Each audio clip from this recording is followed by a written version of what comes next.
Hey everyone, this is Pallavi and I'm back with the 12th game of the book Chess, The Art of Logical Thinking by Neil MacDonald.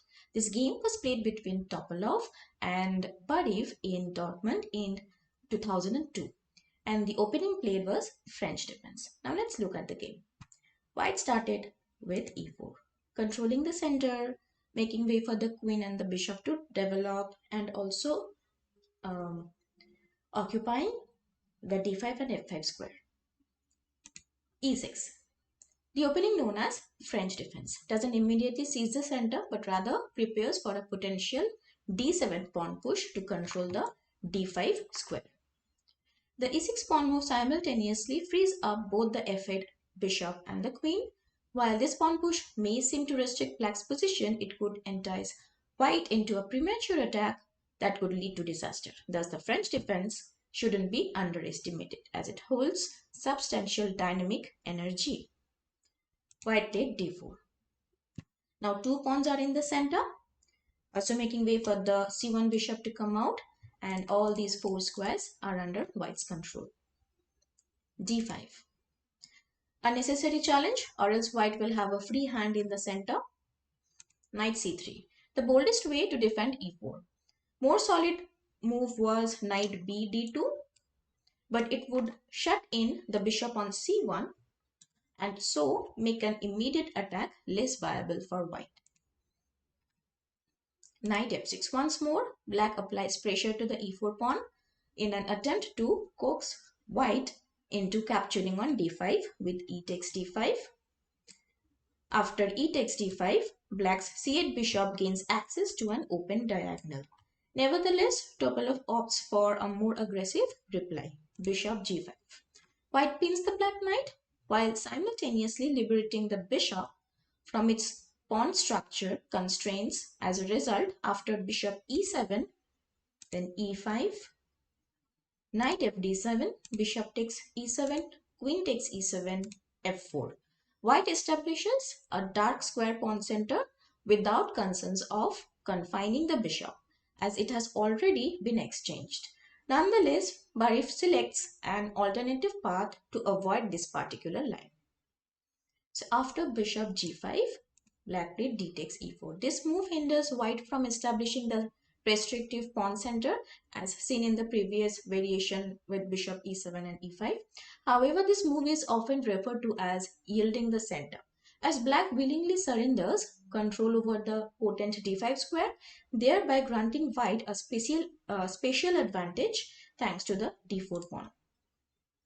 Knight takes e4. White regains the pawn and places the knight in a strong central position. Knight b d7. Black ensures they can recapture on f6 with a knight to maintain their fight for the e4 square. Knight f3. White starts kingside development and the knight will consistently find a strong spot on f3 in all possible scenarios. Bishop e7. Bareev unpins the knight to facilitate trading minor pieces and improving the mobility of those left on the board. Knight takes f6 check. Conserving pieces for a later attack isn't possible because if knight g3 instead, then black would play c5, would allow black to equalize by capturing the d4 pawn. So white played knight takes f6 check, black captured with the bishop. Now black anticipates bishop takes f6, knight takes f6, which would bring them closer to achieving an equal position. But after bishop takes f6, white now played a good move, h4. Topalov responds to his opponent's desire to partially simplify.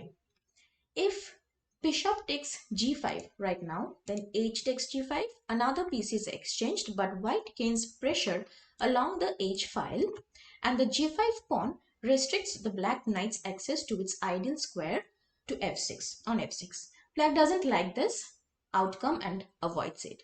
So after h4, black played c5. Unable to simplify the king side, black returns to their standard strategy in this position, removing the d4 pawn, which is white's central space advantage.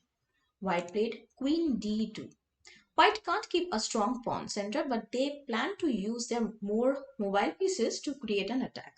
They continue developing their pieces and consider castling queenside. However, an alternative move, d takes c5, then queen a5 check, c3, queen takes c5 is a good choice for black as it puts the queen in a strong position.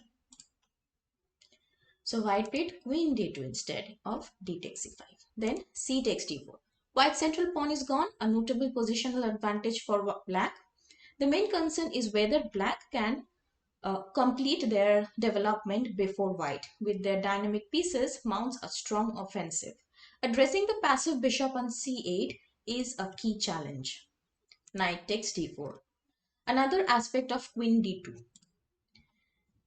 is that it defends the bishop on g5, preventing black from capturing a pawn twice on g5.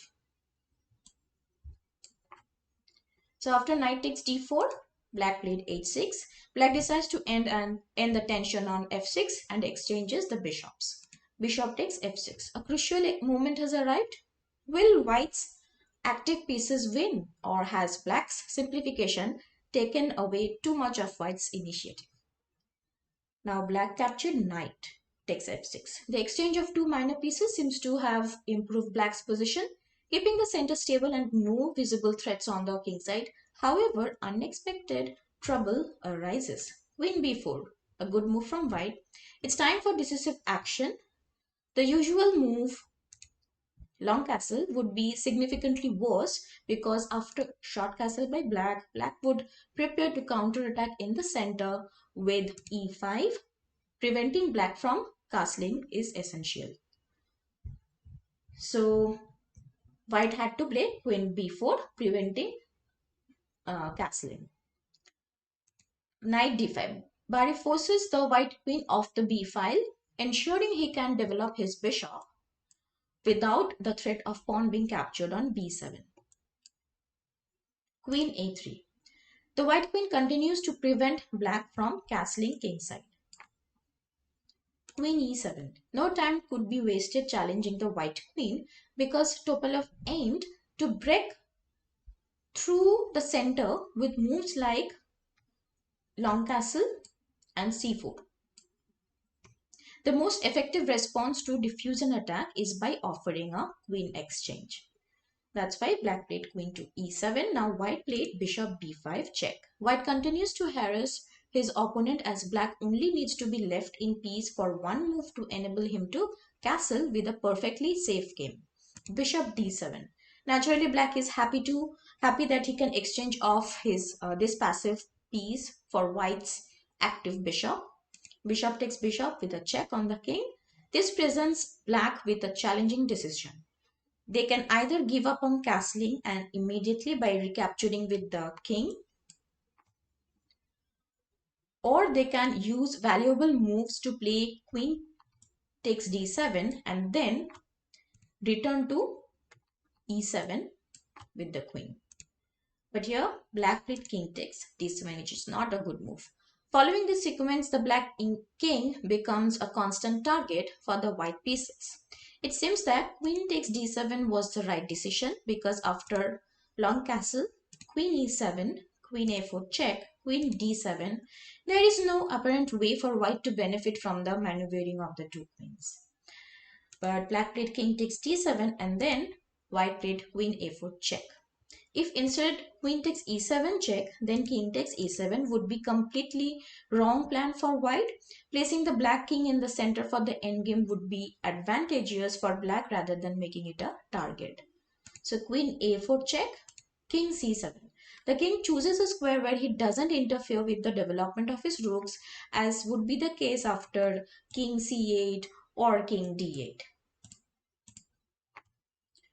So black played king c7 and then white played rook h3. A good move and excellent wing development, wing deployment of the rook. Black was hoping for long castle when queen b4 smothers the white queen and so forces very welcome exchange. But white played rook h3, a good move. a6. Black secures the b5 square and readies the a8 rook activation while preventing the loss of a7 pawn. The desired move is queen b4 check. But after rook c3 check, Black's king faces issues even with the queens off the board. For example, if king d8 is necessary since capturing the rook immediately uh, results in losing the queen. So king d8, then queen takes b4, knight takes queen, rook b3, knight c6, knight takes knight, pawn takes knight, and then rook b7. Leaves the white rook dominating the 7th rank. So after rook h3, black played a6. Now white played rook b3. White moves the rook into the attack and prevents black from simplifying with queen b4 check. Now black needs to stop the threat of c4, which would force the knight away from the important central position. Black played queen c5. A bold entrance by the black queen, as now c4 drops a piece to queen takes d4. Because the white pawn on c4 cannot take the knight because of the pin by the queen. So after queen c5, now white played a good move. Long castle, queen set castle. Castling here serves both as a strong defensive and aggressive move. It keeps the king safe and reinforces the protection of the knight on d4, allowing the queen to focus on other tasks. The idea of advancing the pawn from c2 to c4 becomes appealing, although it requires some preparation since the pawn is currently pinned. Nevertheless, it's a potential threat and Bareev counters it with his next move. Additionally, the rook on d1 is poised to participate in the attack, and the e1 square, which the king has just left, becomes a powerful attacking position for the queen, for the white queen. Let's see. So after long castle, black played b5. Black creates room on the b file for both their king and queen while blocking the potential c4 move, and it's also attacking the queen. However, the black queen side is too vulnerable to endure the upcoming pressure. Black could have played rook h d8 to bring in reinforcements, and if that move failed, it would be as if everything else was doomed to fail as well. Queen a5 check, the only square for the queen but quite sufficient to build up the attack. Queen b6, the black queen moves away from the c file to avoid getting pinned against the king, but black didn't anticipate white's excellent response, queen e1. A brilliant retreat which sends the queen backwards in order to go forwards. One threat is queen e5 check, king b7, and then queen takes g7, simply picking up a pawn on the king side. Black played king b7. Black avoids the check on e5, but now the king and queen are close together on the same file, making them susceptible to a potential pin. Queen e2, threatening knight takes b5. Knight takes b5, a takes b5, and then rook takes b5 wins the queen. So after queen e2, black played king a7. Maybe Bareev thought he had dodged a crisis by moving his king to a7. He might have believed that with moves like rook h d8 and rook a c8, he could safely develop his rooks and eliminate all threats. However, Topalov doesn't give him even a single move of respite from the attack. Knight takes b5 check. It is important to emphasize that this sacrificial combination is not only potent but also essential, as without it all of white's advantage would vanish. A takes b5 and then rook captured on b5. The black king is now without any pawn protection and both black rook remains on their initial squares. In terms of material where it counts, white has two rooks and a queen, black has a queen and a knight. These are very unfavorable odds for the defender, especially when the king is completely vulnerable to attack. Now black played queen c6. Because instead of queen c6, if black plays queen a6, then rook d takes d5, e takes rook, queen e7 check, only move queen b7 and queen takes queen checkmate. And instead of queen a6, if queen d6, then rook d4 followed by rook f4 check, it is unstoppable. So after rook takes b5, queen c6, then rook d takes d5. The next stage in the winning combination, white removes the defensive knight and opens the e file for his queen. E takes d5 and then queen e7 check, king a6 only move, rook b3. Idea, queen a3 check. So after rook b3, black played queen b6. Then white played rook a3 check. Instead of rook a3 check, if white captures the queen, then king takes b6 might allow black some activity based on rook takes a2. So white did not capture the queen. White played rook a3 check and then black played queen a5. If instead of queen a5, black plays king b5, then queen d7 check, king c5, rook c3 check, king d4, rook d3 check, king e5, queen takes d5 check, king f6, rook f3 check, king e7. Instead of king e7, if king g6, then queen f5 check. So after king e7, then rook takes f7 check, king e8, queen d7, and it's a checkmate. So after rook a3 check, black did not move the king to b5, black played queen a5. Now white took rook takes a5 check, king takes a5. Now the black king is blocking the attack on the a2 and by his rook, and so there is no counterplay. So white captures, queen takes f7. The game didn't conclude with checkmate, but at this point, Bareev chose to resign. White has a queen and 6 pawns, while black has 2 rooks and 3 pawns, with more of black's pawns about to be captured. These odds are extremely unfavorable, except perhaps in very fast-paced blitz game. Now, some key lessons and principles to take away from this game.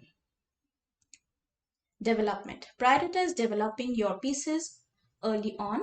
Center control. Control the central squares d4 and e4 for a strong position. Pawn structure. Be strategic in targeting your opponent's pawn's weaknesses. Coordinate your piece coordination. Coordinate your pieces effectively for offense or defense. Pawn breaks. Execute well-timed pawn breaks to challenge your opponent's structure. Sacrifices. Be open to tactical sacrifices when they lead to advantages. King safety. Ensure the safety of your king throughout the game. End game awareness. Understand transitions from middle game to end game. Material advantage, material balance. Evaluate the material balance accurately. Thank you for watching. Please like, comment, share and subscribe to my channel. I'll see you in the next video. Bye-bye.